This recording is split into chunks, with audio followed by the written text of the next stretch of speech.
दुल्हन मुबारक हो। कसम।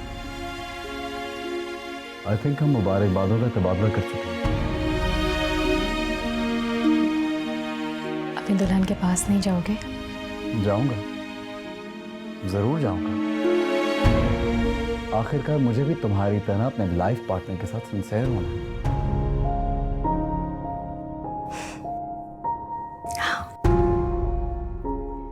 भूल गई थी,